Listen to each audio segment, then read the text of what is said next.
My name is Alan Fuller. I'm with the American Conservative Union. And today we want to dig into a topic that we feel like is very important, because as conservatives, to a lot of us, politics is not our full-time profession. It's not our full-time occupation. For the left, politics is their full-time obsession.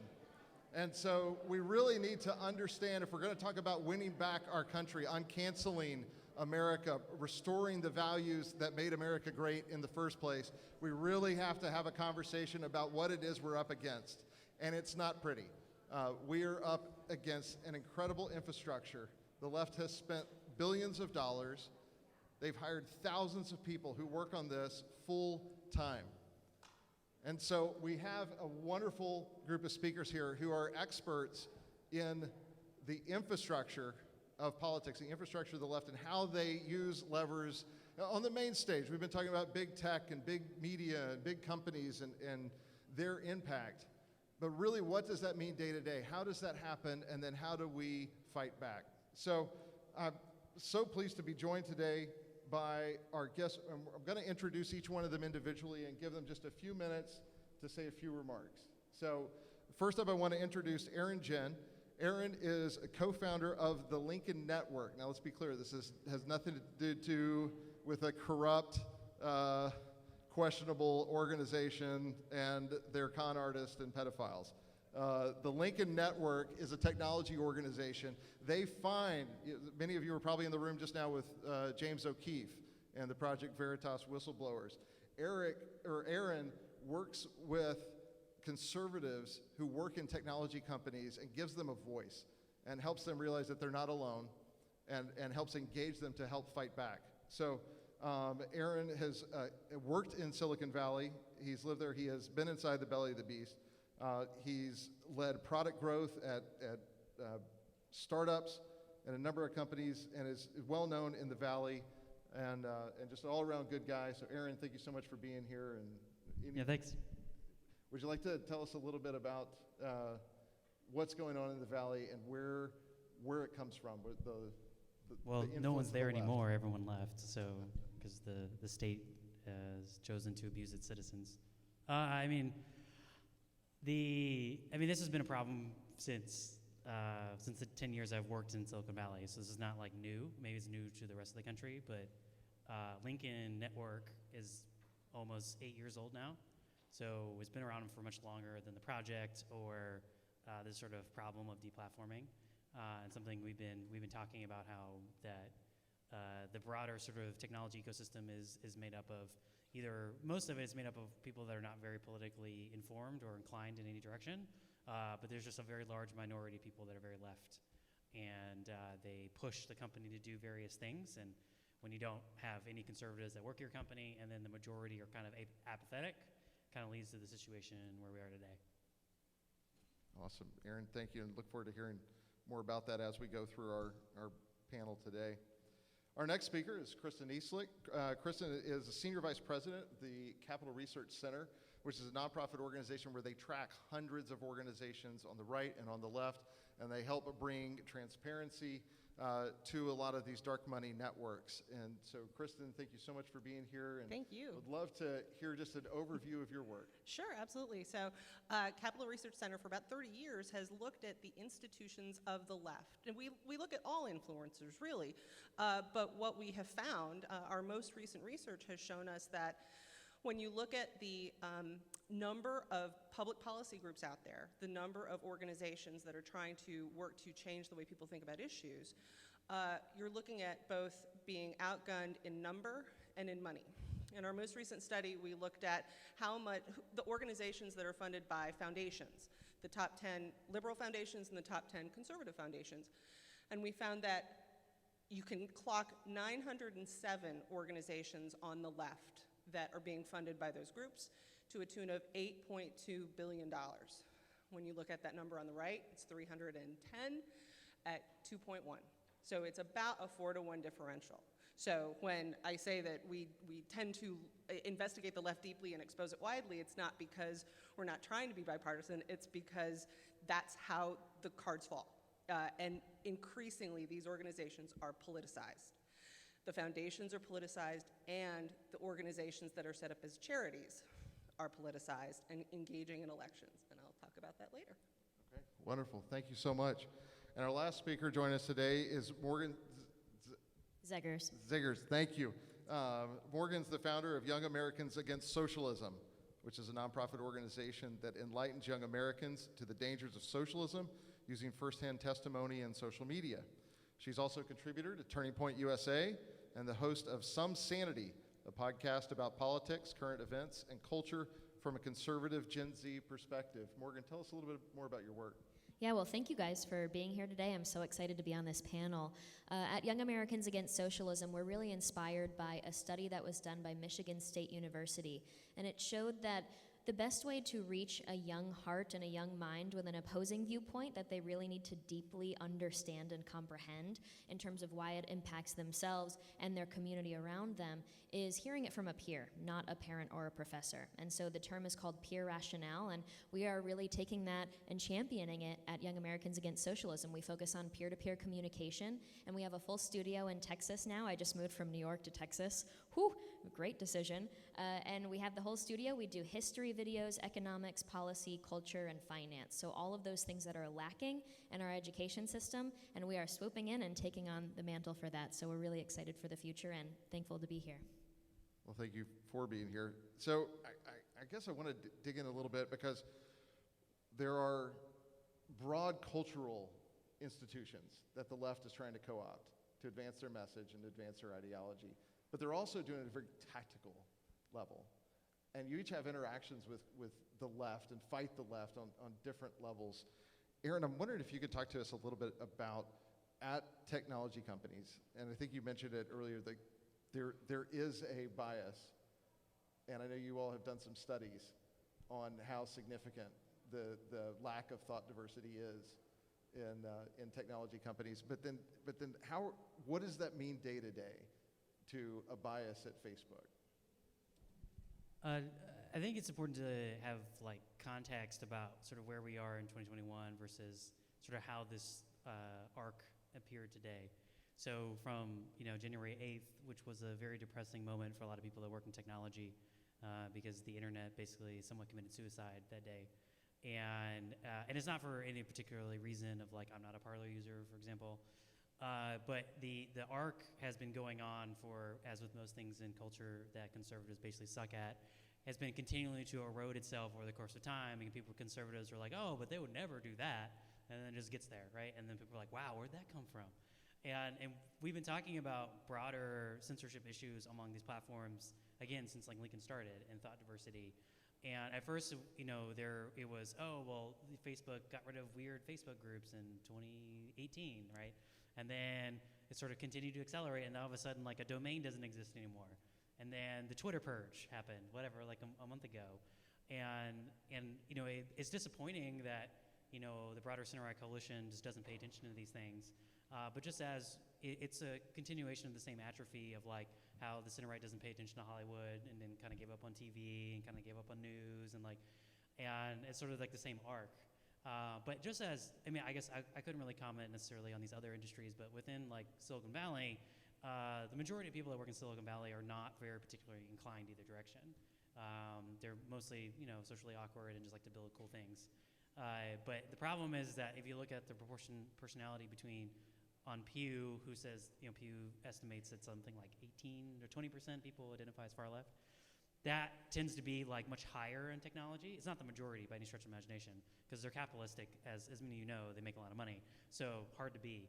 But they sort of respond to that because the far left is very loud and aggressive. It's by nature of being on that side. And then sort of if you're kind of like apolitical or you don't have thought diversity at your company, you kind of will take the path of least resistance, which is whatever the New York Times writes. And that's sort of how we get to where we are today. And I would still default that the majority of people that work in tech are not oriented that direction because they believe in the free and open internet. But it just has eroded so much so quickly, and broadly speaking, is also just not kind to people who are religious or center right. But thanks to the lockdown, there has been a massive dispersion of talent. And a lot of that talent that I would say was more apolitical, now lives in Utah or Idaho or Nevada. And so I think that the one, I guess, benefit of the lockdown as a secondary effect is that they kind of destroyed the epicenter of this power structure.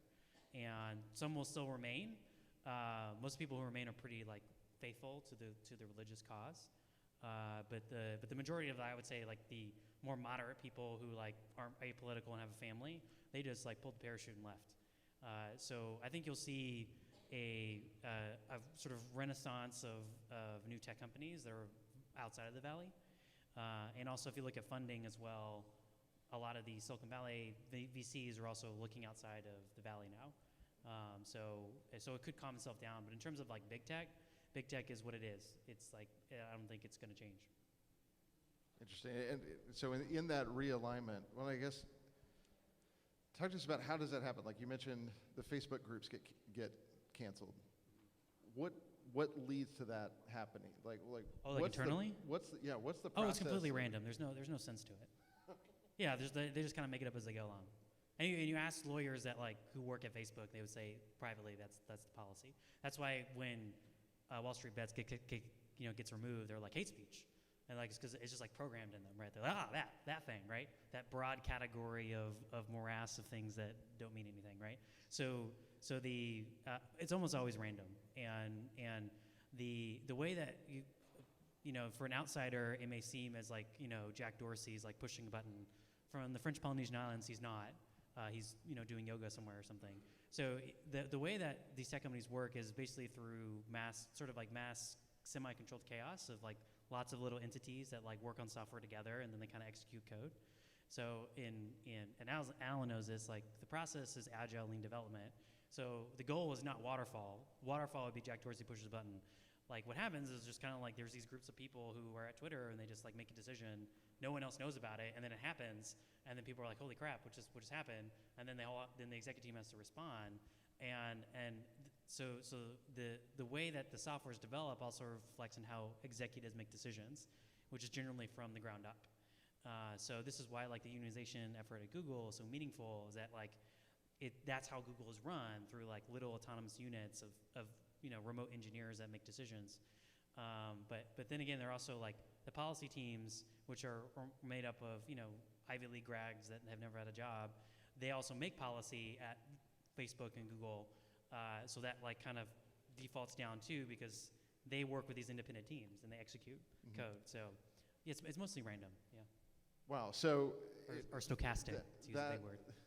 That model where you have these autonomous groups working independently, that then there are effects of that, is very different, Kristen, from the left and some of these alliances that have been constructed where they're very connected and very coordinated and very intentional. Could you tell us a little bit about where that $8 billion goes every year, that war machine that we're up against? Absolutely. So when we started the year, we understood that there was an interesting effect. Certainly a 2020 year would bring out a lot of organizations wanting to engage in the election.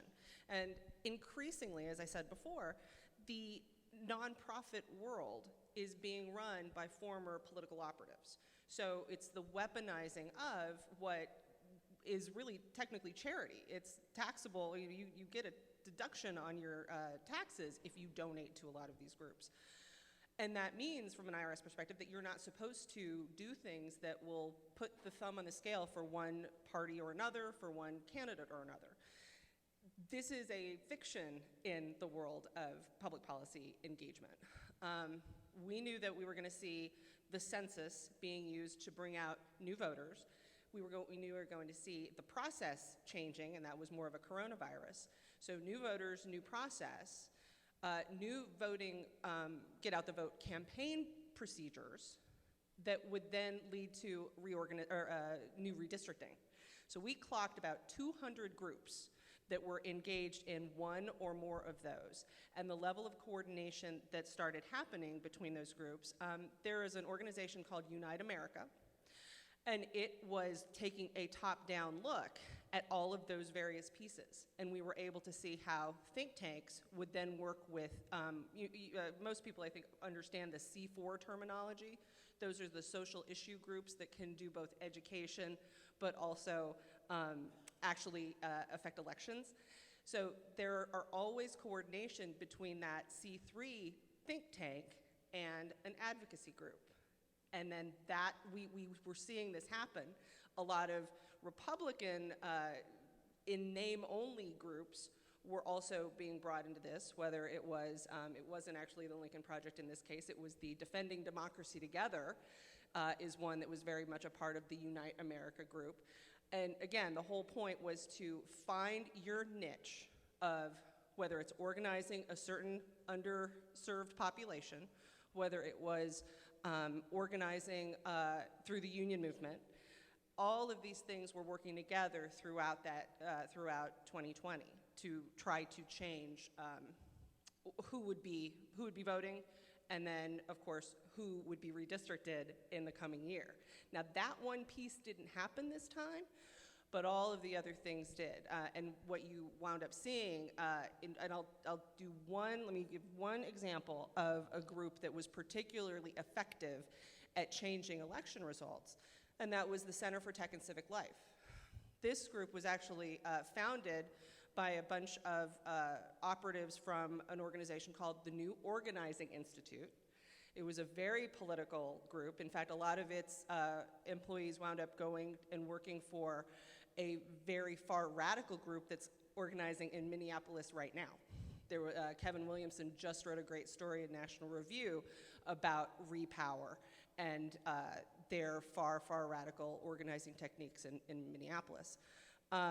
Center for Tech and Civic Life got $350 million from the Chan Zuckerberg Institute. That money wound up being given directly to local election boards, which is not something that typically happens. Everyone used the coronavirus as the reason that this happened. And what we wound up seeing is very meaningful changes in both Biden vote turnout and in the actual vote margins, based on how much money was spent in certain cities, in certain counties, to help with the election process. So it was training employees, it was getting ballot boxes into into communities that would likely vote for Biden. We found a disparity, I think it was in the Philadelphia area, of the number of boxes that were actually placed in areas that were likely to vote for Biden versus those that were likely to vote for Trump. So you're seeing that one organization was able to spend $350 million with additional funding from Google, Facebook, and other types of far-left organizations to change the way the election turned out in some counties. Wow. And speaking of those organizations, Morgan, I know dealing with socialism, young Americans against socialism, you run into the left of the left, like the really hardcore organizations. What are some of those groups that you come face to face with in your fights, and what are they doing? How are they working together? Of course, and I'm kind of distracted. I'm so engaged in what she's saying that I'm like, wait, what am I saying? It's fascinating. And I wanted to touch on, when we talk about big tech, a lot of people call me, a little McCarthy, and that bothers me because this is a very serious threat that we're facing. But what's interesting is in countries like Venezuela, I have people all the time, they say it's not real Venezuela, it was corrupted, it's not a good example. And they also like to reference the fact that there's a certain percentage of private companies, so it can't be socialist. And what I try to explain to them is that the system is so corrupt that those private companies were taken over by the government, and all of their buddies are in control of those private companies, and that's why they're able to at least get away with that. And in America, we didn't really have to have that phase. We're in this situation where socialists and radical leftists are in control in the government, but they didn't have to take over the companies. They're just doing it voluntarily. You know what I mean? What a fascinating thing. And so it's happening as we're all sitting here, and I'm really interested and excited to see what happens and what we're going to do about it. But when we talk about the groups of the left, like I said, I get called a McCarthy all the time.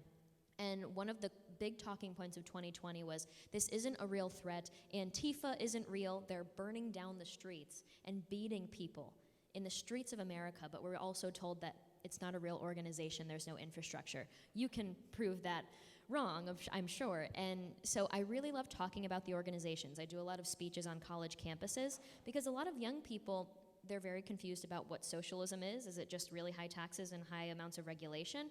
Or is it when you seize the means of production and when you nationalize major industry? And so I always try to help them understand the difference between a liberal and a leftist.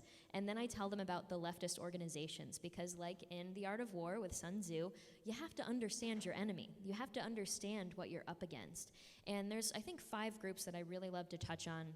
And one of them, do you guys remember when those kids, I think back in 2019, they went to Senator Dianne Feinstein's office and they started crying, saying that they were going to die because she was evil and wasn't going to support the Green New Deal.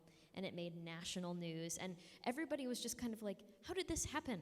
How did these children get into a senator's office? How is she yelling at them? And just like, listen, that's not how it works here, kids.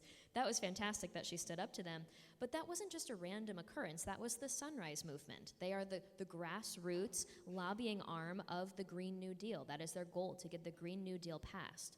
Another organization is the Democratic Socialists of America. And like I just said, I like to differentiate a leftist from a liberal. What's the problem, though? I go to a site like Democratic Socialists of America.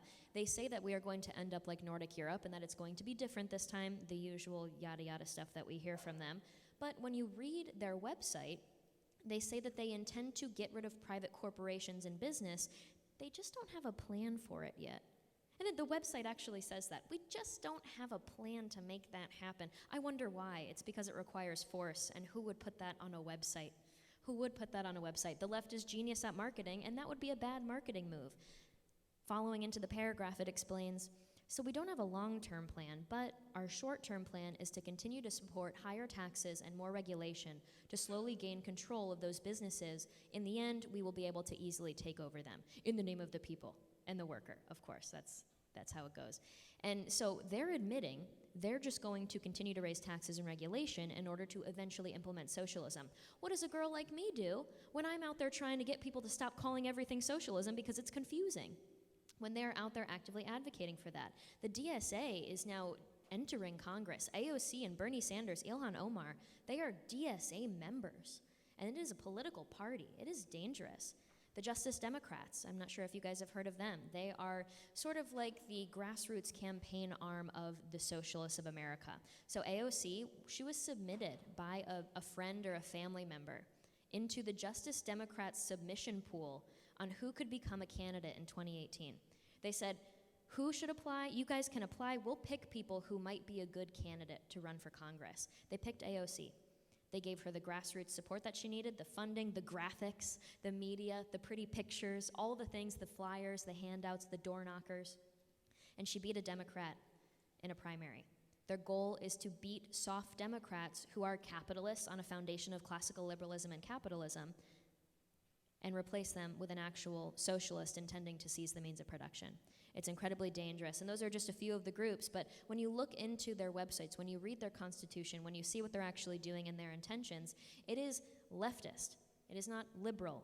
They see Republicans, Democrats, liberals, conservatives in the same bubble because they are the opposite of us, and they would try and implement authoritarian ideas. So having young people on campus identify those is really important. Kristen, I just want to jump in. The Sunshine Movement that she talks about, one of their co-founders is actually one of the people who co-founded the National Organizing Institute that I just talked about a few minutes ago, that has now turned into the Center for Tech and Civic Life. So this is not stuff that is happening without a plan. He was also somebody who came from the Occupy Wall Street movement, and that whole ethos of that type of sit-in and that type of over-aggressive civil disobedience. So again, that's exactly why they went into Dianne Feinstein's office. So it's not, this is there to, they take their ideas and they take their tactics and move them from group to group.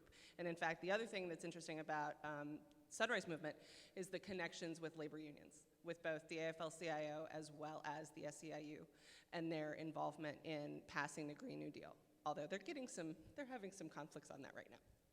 Well, so if we have done our job right, whether you're in this room or you're watching online, unless you work for one of these Soros-backed organizations, and hi, friends, if we've done our jobs right, you should have a pit in your stomach right now. Like, this is not an idle movement. This did not happen by accident. our current political environment where, like has been mentioned, there's far more conservatives in America than there are liberals. But yet, Democrats have a stranglehold on Washington. How did we get here? And we've just walked through some of these organizations, the foundations, the funding, the people, justice. There's a video on YouTube where they proudly talk about the American Idol style selection process that AOC went through to get to be the one to run. Like she was selected out of thousands as part of this process. It's on YouTube. You can go and watch this video. So let's not leave you there though, because if we just leave you hopeless to go to the hotel bar, that's a terrible conclusion to this panel. Let's turn now to where do we go from here? How do we fight back? Because again, despite all of the money and the glitz and the marketing and every ridiculous thing that's come out of Nancy Pelosi's mouth, Americans are still conservative. We are still a center-right country. We still hold true to the idea that the dignity of the individual liberty, and individual rights are important. So the people are still with us. Aaron, what are some of the things that you guys are undertaking currently to fight back? So I guess as a little bit of like a heterodox person as part of the center-right coalition, I'm like continually disappointed at the center-right movement because it's sort of like a bunch of losers, and they just like aren't interested in winning, and they sort of think this is like a hobby, like we're on a holiday, and like, oh yeah, this is still like 1992, and like, oh yeah, they're fine, right? Those Democrats, right? So like my family fled communism, so like it's very realistic to me, and I just like how we make investments in the movement, it's just mind-boggling. It's just like that's what you invest in, right? It's almost like the subculture of which is, you could say, is most seen in like say the Christian subculture movement of like Christian rock or Christian movies, is very similar to the conservative movement. It's almost like, well, we choose to lose, so let's just make something worse. And like the book that really, one of the books that changed my life was written by Francis Schaeffer, who's a Christian apologist back in the 70s. And he wrote a book about art. And he talked about the history of Christian art and how Christian art wasn't a subculture, it was art. And it defined centuries of thought around societies and its orientation towards truth and morality. And the center-right movement doesn't do that for some reason. It just sort of kind of seeds ground, and for a very unclear reason why, because I agree with you, the numbers are the numbers about people who believe center-right ideas. And we just sort of seed ground to these people, and we have a bunch of like, I would call them terrorists, like torturing us, and yet we just like gave them this ground. It's not like they really earned it, they didn't build it, and we sort of defaulted it to them, and it's very odd. And I don't know why the movement does this. Like it's almost choosing to be in a default like losing position, and that comes from like both fundraising, talent, projects, things like that. So as an example, like you are given within the Constitution checks and balances. One of those is choice. So if you don't like Facebook, don't use Facebook. But yet for some reason we continue to like have Facebook sponsor things, and like I'm on Facebook because I use it, and I actually don't think that they're a fully lost cause. But if you don't like, then just don't use it, right? If you don't, like a movie or an actor or a musician, or like just don't buy it, right? You have choice and you have power. Or if you don't like it, start a company, do something. And like we're very obsessed about certain people, like as in politicians, will rescue us from some situation, which I actually would say is not particularly conservative. I think that's actually very progressive. As in, we need to elect one person to fix all the laws that we want to be changed. And that's not, I don't think that's actually encouraging free society. I think that's actually continuing on the road of bad mimetic behavior that's going to continue to erode our own individual liberty. So I would say, if you have a problem with something, do something about it. Start a company, start an organization, like do something local, like subsidiarity. Like you can change your outcomes. You're not a loser. Like we have money, we have resources, we need to be more intelligent about them. But like for problems I see, I start a company, I write software, I do some, like Texas, I'm a Texan, it was one of the worst track records in school choice. So sure, we can continue to battle teacher unions, we can continue to throw money at these types of politicians to get in office and not do anything that they ran on, Or we could just build a software product that makes it much easier for you to switch schools, and that's what I did. And so we have a net promoter score higher than the iPhone. And we've gotten more kids out of bad schools, especially now. We were the first school recommendation engine that mapped COVID restrictions, where we told parents, if you go to this school, they're gonna have to wear a face mask and like never touch anybody, don't eat lunch, right? And we gave parents the option, being like, hey, this is the moment to shine. If you wanna switch, go to this website and switched. We helped thousands of families switch. Can you tell them more, where could they find this? Oh, that's called schoolahoop.org. But that's an example of like that. I believe that is how we build things. Like where our values are oriented towards human flourishing and wealth creation, the ending of poverty, the creation of arts and sort of reflecting the Imago Dei that's been given to us. So like use that. That's the greatest engine of force. Like the left is destructive and have so much built-in mental pathologies that we know where it's going to head. We've had hundreds of years of human history. We know where the arc's going to end.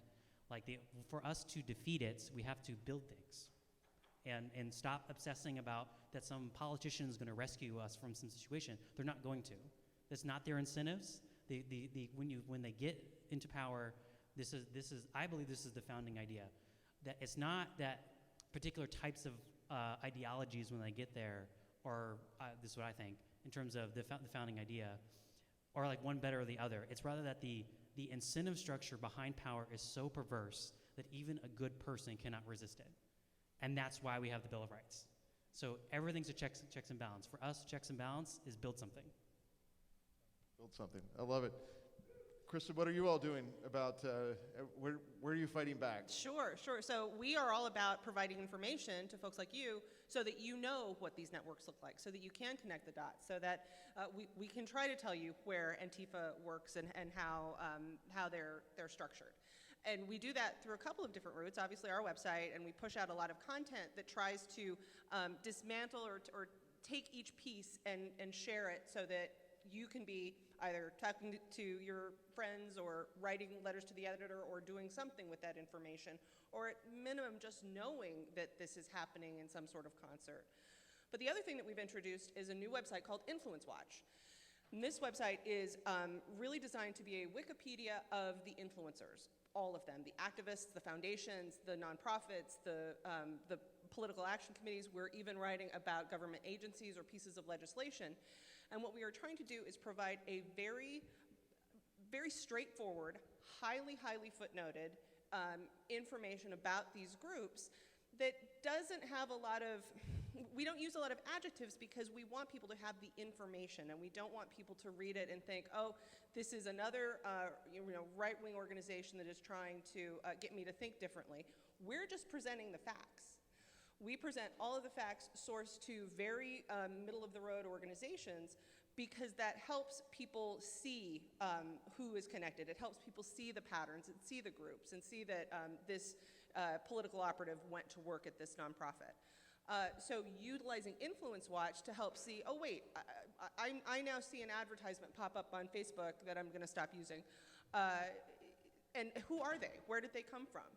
And hopefully we will have them on our website. We have right now about 3,000 finished profiles. We are building it out over time. About 7,500 pages of organizations and people. So if there isn't a full profile on there, ping me and let me know, and we'll try to get something up quickly so that the information that you need and that is being looked for, we can provide. But that is one way that we're trying to give people the information so that then they can make more informed decisions about who they listen to and where they get their information. Okay, yeah. For us, I was mentioning earlier, we focus on producing educational videos, talking about topics that the classrooms in America are not going to cover, unfortunately. And as conservatives, we could look at what's going on with the education system and say, we need to fix this, we need to properly educate our children on these topics. But we are conservatives, and so we don't believe in that top-down approach. And if you look at the details, it's really happening at a school board level. And people ask me what their immediate step could be, how they could have immediate help in their community and in their country. And I would say it's, first of all, paying attention to your school board. I was reading an article on the way here about how 44 schools in California just changed their name because the school boards decided they were racist. One of the names was named after Abraham Lincoln, because he did something that wasn't okay with the left, and that disqualified him from being on the name of an American school. And so the more we focus on that, consider running for school board. Focus on what your children in your community are learning. I know my kids are not going to not going to public school, I can tell you that, but I will still be involved in the community. I will still pay attention to what the children in my area are being taught, and I'm very excited for that. I would say as well, I get a lot of attacks. I'm sure you guys too, that we are the evil rich party. We're the evil business owners. Capitalism lacks morality and all basic human decency. I get a lot of mean things. I was called a Luciferian recently. Oof, I didn't even know that was a word. And I'm so shocked because we're being canceled by the business titans. The same time, they're in bed with the socialist, eat the rich, people who hate billionaires, and they are collaborating with the elites of the elite and the richest of the rich. The billionaires of America and the people who want to guillotine the billionaires are somehow all mobbed up against us. And I'm surprised at how little power conservatives have in the business side of America, in the boardrooms, and in leadership, and in the infrastructure. I mean, Daily Wire creating a movie company. That was fantastic because that actress got canceled, and they said, you're not going to cancel her because now we have a platform to put her on. And that was so fantastic, but I can't believe that I'm attacked as the evil business side of our country, and then they are the ones canceling us for having basic conservative values. I hope we can work to build up infrastructure in every industry that the left currently owns, but my specific focus would be on education. Pay attention to your school board. It's the most impactful thing you can do in your own life, starting literally next week. Go ahead and do it. That's my best advice. Awesome, thank you. And I know our time is running short, I believe. And so a final word on having an awareness that this machine exists and then fighting back about it. Aaron? I would like to phrase it this way. The technology, also specifically like focus on technology industry. So broadly speaking, the metaphysics of the internet are very oriented towards individual liberty, free speech, radical decentralization. These are all things that favor our side. So let's not be a Luddite and think that, because we have other externalities we have to think about. There's a whole other country that exists with over 1 billion people that would love to see us implode, right? So they can take over the rest of the world. And they're slowly doing that continually this day, and like we continue to bicker about crazy things internally while they enjoy like their continued power in Africa and broader Asia. So the tech companies that respond here are amazing feats of engineering, and we have again changed the world through Silicon Valley, and for many ways for great means. In fact, we can live stream, and we have a computer in our pocket that as powerful as something that could take people to the moon. This is an amazing feat of American engineering, and only we could do something like that. And so for us to abandon the principles that actually make the internet great, because in some pursuit of some political enemy that we see is very short-sighted. The solution to, at least I can tell you in the tech industry, is basically choose as a consumer.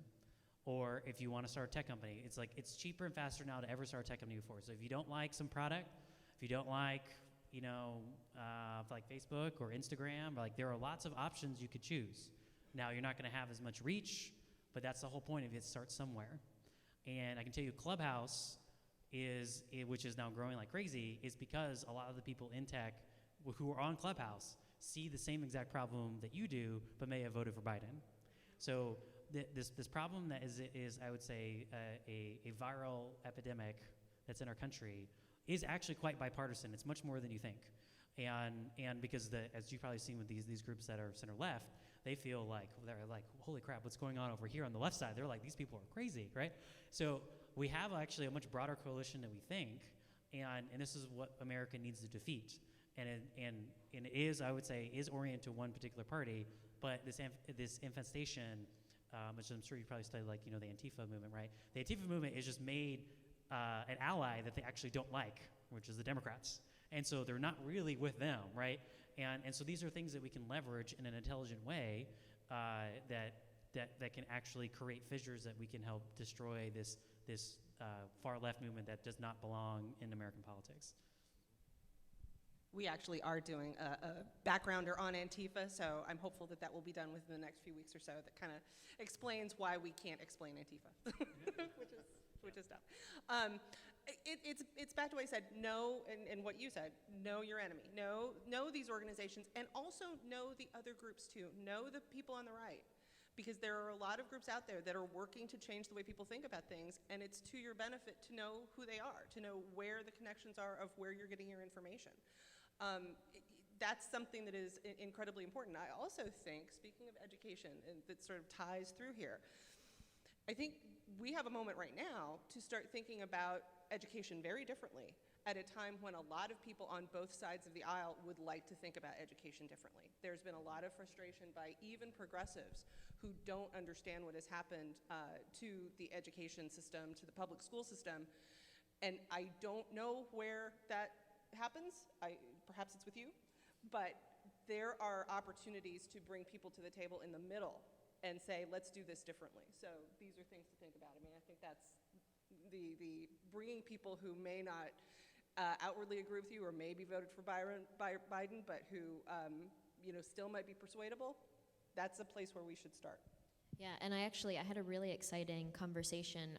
A woman who runs a charter school and does some work with autistic children who need support not in a public school that you usually can't find there. She reached out to me and she said, I have a network of women who lead charter schools or are entering that business or teachers of mine, and they would like to communicate with you.